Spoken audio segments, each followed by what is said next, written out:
Bismillahirrahmanirrahim. Assalamualaikum warahmatullahi wabarakatuh.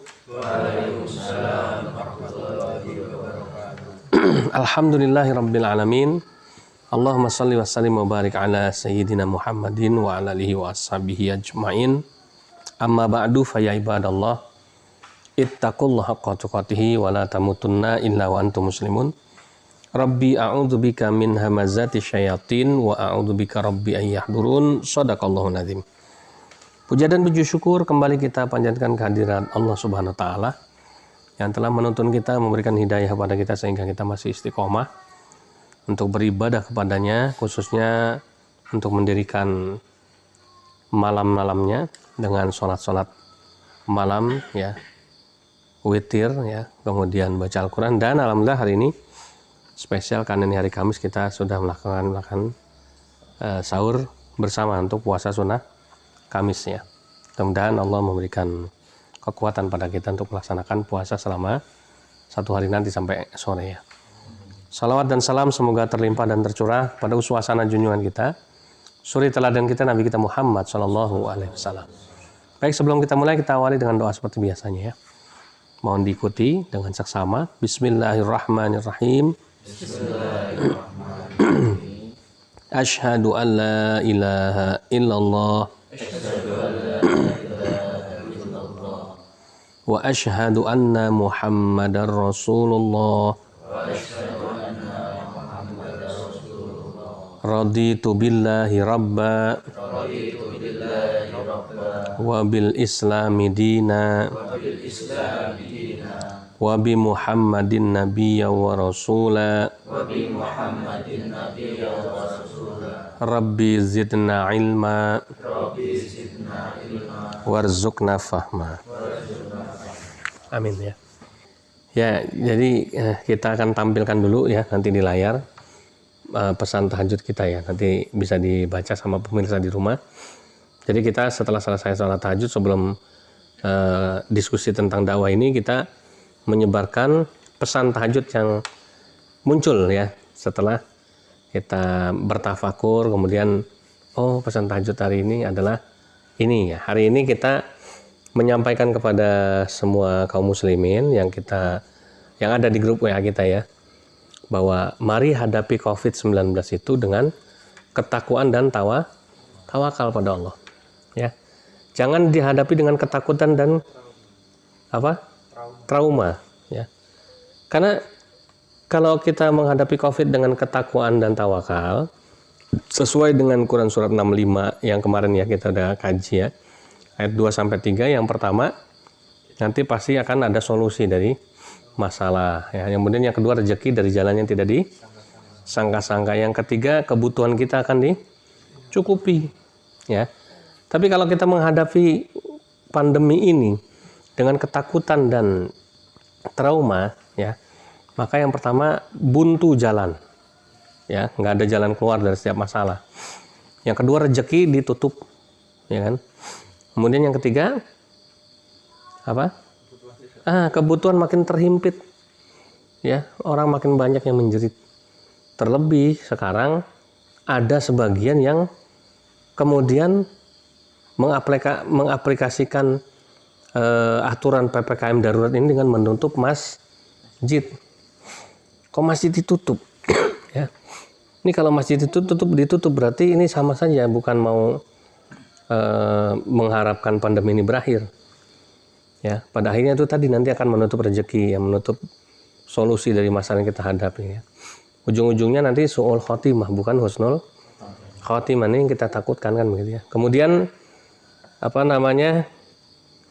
lebih baik kita menangis karena kita bertakwa pada Allah daripada nanti banjir air mata karena murkanya Allah, karena masjid ditutup kan. Nauzubillah min.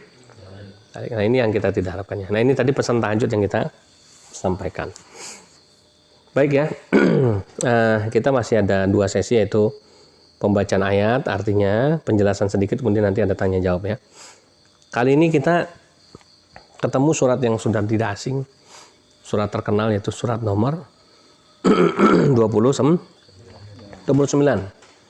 ayat 1-6 ya. Ini namanya surat Al-Ankabut ya, surat laba ya. Spiderman dong.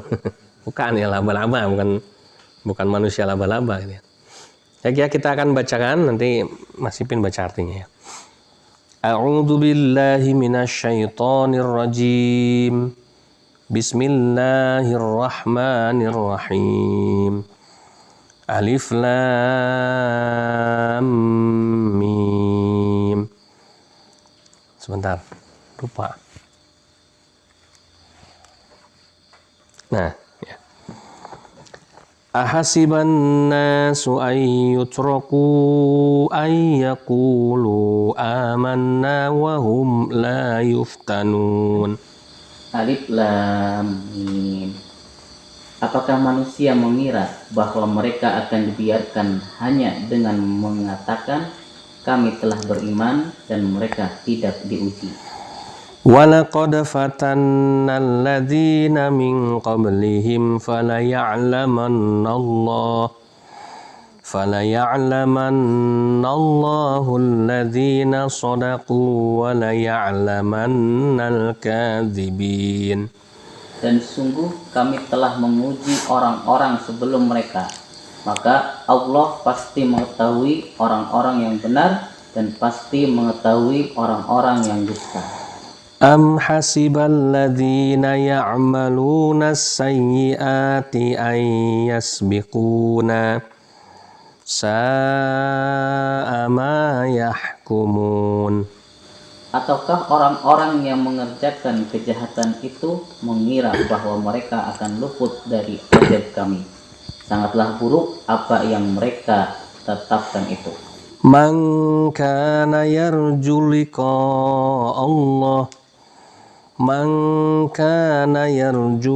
liqa'a Allahi fa inna ajalallahi la'at wa huwas sami'ul alim. Barang siapa mengharap pertemuan dengan Allah, maka sesungguhnya waktu yang dijanjikan Allah pasti datang, dan Dia yang Maha mendengar lagi Maha mengetahui. Wa man jahada fa innama yujahidu li nafsihi innallaha laghaniyyun 'anil 'alamin. Dan barang siapa berjihad, maka sesungguhnya jihadnya itu untuk dirinya sendiri.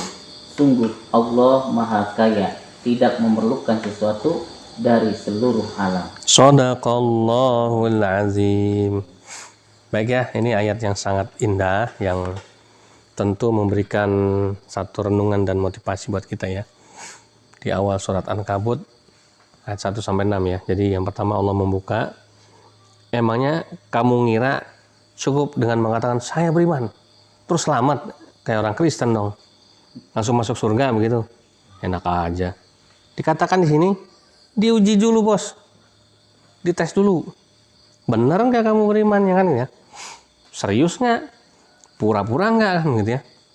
Enak aja mau ngaku-ngaku beriman kan begitu ya, bahasanya orangnya gitu ya. Makanya terus kemudian Allah menguji, sama seperti orang-orang sebelum kita juga sudah diuji sama, bahkan Nabi Ayub pernah kita bahas ya, termasuk orang yang diuji sama Allah dengan cara yang luar biasa. Nabi aja masih diuji. Dan untuk mengetes siapa yang jujur, siapa yang berdusta ya.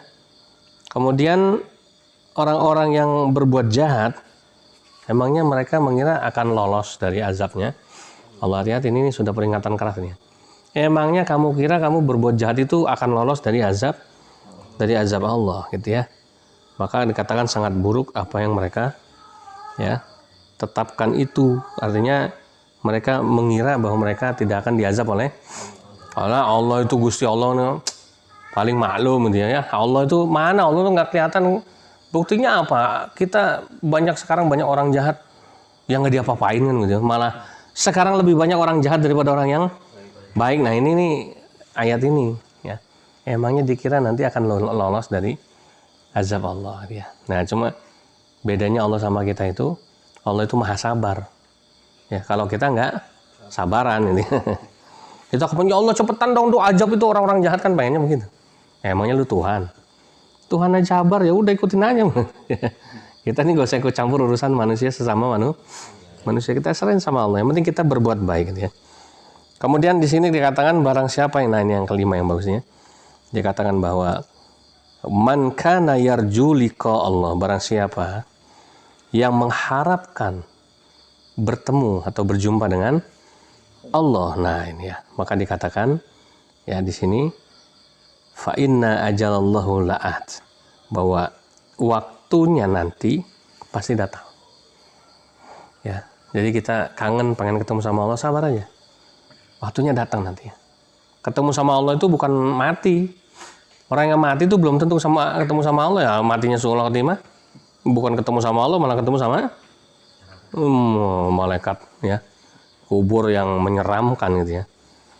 Nah, ini ya. Kemudian yang terakhir dikatakan bahwa barang siapa yang berjihad, wa man kana jahada fa innama yujahidu li nafsi. Siapa yang berjihad itu sesungguhnya dia berjihad untuk dirinya sendiri, bukan untuk Allah. Ya, kita jihad untuk diri kita sendiri, untuk keselamatan kita sendiri ya. Sesungguhnya Allah, innallaha la ghaniyun 'anil alamin. Allah itu maha kaya ya dari seluruh alam semesta ini. Ini ya. Mudah-mudahan ini menjadi bahan penyemangat kita ya. Kemudian kita masih akan melakukan diskusi, sharing ya, dari pengalaman teman-teman kita yang memiliki masa lalu yang kelam. Nah ini ya, hari ini 2 sesi saja karena ada sahur tadi ya, sehingga waktu kita agak terkuras, sehingga yang mau mengajukan pertanyaan atau mau konsultasi boleh 2 orang saja. Siapa hari ini? Oh ya, silakan siapa namanya? Kenalan dulu. Assalamualaikum warahmatullahi wabarakatuh. Assalamualaikum. Nama saya Diki Fanda Saputra, asal dari Ngawi. Saya ingin bertanya, di rumah saya sering meninggalkan sholat saya cuma satu, hanya maghrib. Dan puasa Ramadan saya juga tidak full, ngaji juga tidak lancar. Saat di pondok, sholat saya 5 waktu sehari. Dan puasa Ramadan pun juga full, puasa Senin Kamis. Dan ngaji saya sudah enggak lancar. Itu gimana tuh? Apanya yang mau ditanyain? Yang masalah sholat gitu. Oh, ya maksudnya tuh perbedaannya gitu ya. Oh, oke. Jadi si Mas Diki ini cerita kalau dulu waktu di rumah sholatnya cuma maghrib ya. Puasa Ramadan nggak penuh ya. Banyak enggaknya. Kemudian baca Quran juga nggak bisa gitu ya. Nggak pernah baca malah ya. Nah, tapi setelah di pondok alhamdulillah jadi rajin gitu ya. Mungkin yang mau ditanyain tuh kok bisa begitu gitu. Dia bingung gitu ya. Nah, begini ya. Seperti yang kemarin kita udah bahas bahwa memang betul tuh lagu Tombo Ati. Ya kan, salah satu Tombo Ati itu adalah berkumpullah dengan orang soleh ya. Kalau teman-temannya Diki di rumah itu orang-orang yang nggak pernah sholat, ya sudah, ini munculnya sholatnya cuma maghrib. Masih mending masih ada satu yang nantol kan ini. Kalau kumpulnya sama orang yang nggak pernah puasa ya boro-boro puasa Ramadan, ya kan. Kalau kumpulnya sama orang yang nggak pernah baca Al-Quran ya nggak bakal inget sama baca Al-Quran ya. Tapi karena alhamdulillah ya Mas Diki diserahkan oleh orang tuanya untuk masuk di pondok pesantren Al-Hadid, kemudian menyatakan bertobat. Sekarang alhamdulillah sholatnya 5 waktu, tambah tahajudnya tiap hari kan kayak gini ya, tambah duhanya masya Allah, dan sholat sunnah rawatib misalnya qobliyah dan ba'diyah misalnya. Nah ini kan sesuatu yang luar biasa. Tambah Ramadan kemarin full ya, malah sekarang puasa sunnah Senin Kamis ya. Kemudian tambah lagi baca Al-Quran tiap hari kan gitu ya. Paling nggak di sini tuh yang baca Quran, agenda baca Quran kita apa? Habis sholat tahajud baca Al-Quran, kemudian nanti habis subuh ada kajian baca Al-Quran lagi. Tiap sebelum sholat 5 waktu, menjelang sholat 5 waktu baca Al-Quran. Jadi sering interaksi dengan membaca Al-Quran ya. Makanya sekarang jadi lancar baca Qurannya gitu ya. Ala bisa karena biasa. Karena lingkungannya di pondok ini adalah lingkungan yang baik insya Allah. Kemudian orang-orang di sini bukan orang kita udah bilang udah soleh. Kita ini mantan pendosa, lebih bangga disebut begitu ya. Kalau kita mengklaim orang yang soleh ntar jadi sombong. Kita ini mantan pendosa yang alhamdulillah sudah taubat, sudah kembali sama Allah ya sudah, alhamdulillah jadi satu frekuensi ketemu ya. Di sini yang dulu nggak sholat bukan cuma kamu, semua di sini yang ada di sini dulunya nggak pernah sholat, nggak pernah puasa ya. Kemudian nggak bisa baca Al-Quran sama. Kumpul di sini bareng, taubatnya sama-sama, niatnya hijrah. Ya alhamdulillah ini jadi berkah ya. Jadi nggak usah bingung, dinikmati, kemudian ditingkatkan terus ya. Oke, baik. Siapa lagi? Ya. Assalamualaikum warahmatullahi wabarakatuh. Salam warahmatullahi. Nama saya Harun. Saya asli dari Jakarta. Yang ingin saya tanyakan adalah, saya dulu adalah pendosa. Dan saya dulu mempunyai hasrat ingin, yaitu menyukai sesama jenis, dan saya ingin bertobat kepada Allah, tapi kalah dengan hasrat itu. Dan saya ingin tanyakan adalah bagaimana cara menghilangkan hasrat itu agar bisa benar-benar bertaubat sama Allah. Oke, terima kasih ya Mas Harun ya. Memang bobot dosa itu masing-masing beda ya. Antara Diki dengan si Harun ya tadi beda. Nah, Harun ini memang rodok abot agak berat ini ya. Jadi apa namanya itu? Kalau bahasa psikologisnya ini penyakit namanya SSA, same sex attraction ya. Jadi suka sesama jenis gitu ya.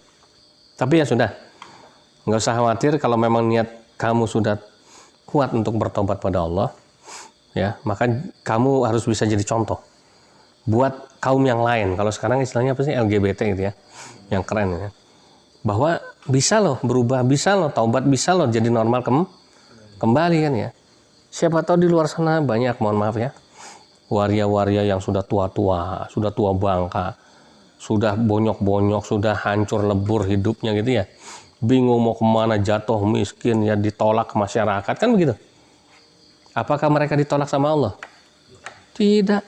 Kalau mereka mau tahu diri. Ya kan, ini udah ditolak masyarakat ya. Udah bonyok-bonyok, udah hancur lebur, ngasih nggak tobat juga ya. Ini bodoh namanya. Cuma Allah yang masih mau menerima pendosa seberat apapun dosanya. Maka harusnya tahu diri kan ya. Datang ke masjid, datang ke pesantren, datang menyatakan taubat kepada Allah dan tidak mengulangi lagi perbuatannya, kan harusnya begitu. Ya, makanya sama seperti yang Harun sampaikan tadi, kalau memang kamu betul-betul mau taubat, berjihad. Tadi ya. Man jahada fa innama yujahidu linafsi. Siapa yang berjihad tadi untuk menghilangkan dosa tadi. Maksudnya begitu. Maka dia sedang berjihad untuk dirinya sendiri, bukan buat Allah. Jihad kamu tuh di situ. Ya. Ketika kamu menolak bisikan untuk berbuat dosa, itulah jihad kalian. Ngerti ya? Dan itu harus namanya jihad luar biasa. Pahala jihad itu kan luar biasa. Jadi ternyata jihad itu bukan cuma urusan bunuh-membunuh. Ya, jihad itu adalah bagaimana membunuh hawa nafsu kita. Ya, membunuh keinginan sesat kita. Membunuh hasrat-hasrat yang tidak benar gitu ya. Itu harus dibunuh. Ya, itulah dapat pahalanya besar tuh di situ. Ya, oleh karenanya semangat jihad ini nggak boleh luntur. Yang kedua, memang kamu harus ada di bawah pengawasan. Orang-orang seperti ya yang memiliki masalah-masalah yang mirip-mirip seperti Mas Harun ini harus di bawah pengawasan ketat. Kenapa? Karena kecenderungan untuk kembali ya sesat, kembali tidak benar itu lebih besar daripada keinginan orang yang mabok ya, yang berzina secara umum gitu ya. Ini lebih berbahaya dan lebih kuat memang. Makanya harus hidup di bawah pengawasan. Sebetulnya sih yang maha mengawasi ya Allah dia. Maka disebut itu Allah itu kan Ar-Raqib. Ar-Raqib itu kan artinya maha mengawasi gitu ya. Innallaha kana 'alaikum raqiba. Sesungguhnya Allah itu atas kalian itu maha mengawasi.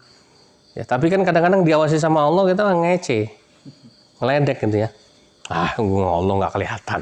Kan begitu, kurang ajar gitu ya. Kalau sama CCTV masih kelihatan, oh tuh ada CCTV, hati-hati. Takut dia.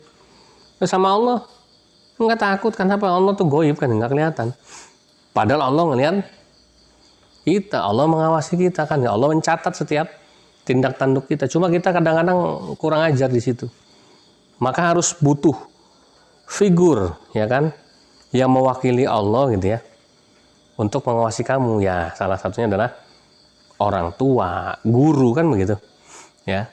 Sehingga mudah-mudahan Mas Harun kita doakan bisa membunuh gitu ya, hasrat-hasrat nafsu-nafsu yang tidak benar, yang sesat, yang selama ini selalu merongrong dia. Amin ya rabbal alamin. Oke ya, makasih atas pertanyaannya. Jadi buat pemirsa sekalian, di majelis kopi tahajud ini sekali lagi kita mengumpulkan para mantan pendosa dengan tujuan untuk memanggil semua teman-teman di luar sana yang belum bertobat, belum berhijrah. Mari, kesempatan masih terbuka. Kalau bingung mau kemana, datang saja ke sini, gabung bersama kami di Pondok Pesantren Al-Hadid. Agar apa? Agar kami bimbing, kami pandu supaya menemukan jalan pulang yang benar. Ya, dan gratis, tidak bayar. Ada yang di sini yang bayar? Tidak ada sepeser pun. Tuh tulisannya ya. Kami tidak, apa itu bacanya tuh? Hanya menerima pembayaran dalam bentuk doa yang tulus. Jadi mau dibayar pakai dolar nggak laku di sini. Mau dibayar pakai ringgit Malaysia nggak laku. Mau dibayar pakai rupiah nggak laku. Bayar kami dengan doa yang tulus, itu saja. Ya, itulah yang menjadi kebanggaan kami. Baik ya, pemirsa sekalian yang kami muliakan, di depan kita di sini sudah ada hidangan kopi tahajudnya. Ayo sama-sama kita kasih unjuk ke pemirsa. Ini ya. Inilah kopi tahajud kita. Ini ronde ketiga nih udah ya. Kopi susu ya. Kita baca bismillah, bismillahirrahmanirrahim. Alhamdulillah. Ya, terima kasih atas kiriman kopi dari ikhwan-ikhwan semua ya. Ini alhamdulillah dari Madura, Gus Nuzulul WA ya. Kiai sudah OTW ya, kiriman kopinya. Dari Pak Muhammad Nazir Surabaya juga sudah WA. Ustadz sudah OTW kopinya, kirimannya ya. Dari Jakarta juga kemarin sudah bilang, udah habis belum Kiai kopinya, nanti disupport lagi. Monggo silakan. Ini alhamdulillah semakin banyak yang sedekah. Kopi dari Temanggung juga sama, ini baru mau digiling dan gitu kan, masih bentuk biji, udah nggak apa-apa, bijinya aja kirim ke sini, nanti kita olah ya. Semangat, masya Allah. Alhamdulillah, mudah-mudahan berkah buat ikhwan-ikhwan semua. Bahkan alhamdulillah nih, oh iya ini lupa ya, ini tahadus bin ni'mah. Ini saya dapat hadiah hari ini spesial, maka saya pakai baju gamis ya, gitu ya. Aneh-aneh, Ustadz kok pakai kaos melulu gitu ya. Apa kiainya nggak punya gamis gitu ya? Bukan nggak punya, ya nggak muat. Yang ukurannya jumbo nggak ada nih, alhamdulillah ternyata ukurannya besar. Muat, ini kiriman dari Pak Hermanto ya di Jakarta, yang alhamdulillah sangat sayang sama saya sehingga mengirimkan sedekah baju. Ya, ini alhamdulillah besar, muat, dan saya pakai sekarang biar jadi amal jariah buat Pak Herman ya. Jazakumullah khairan katsira atas semua dukungan dan support dari antum semuanya. Mudah-mudahan Allah membalas kebaikan antum semua, dan mohon doakan selalu kita di sini. Kita juga akan selalu mendoakan antum semua dalam tahajud kita supaya kita semua selalu istiqomah di jalan Allah Subhanahu wa taala. Kita tutup dengan baca doa penutup majelis. Subhanakallahumma wa bihamdika asyhadu an la ilaha illa anta astaghfiruka wa atubu ilaik. Da'wahum fiha subhanakallahumma wa tahiyyatuhum fiha salamun wa akhiru da'wahum alhamdulillahirabbil alamin. Alhaqum rabbika fala takunanna minal mumtarin. Assalamualaikum warahmatullahi wabarakatuh. Waalaikumsalam.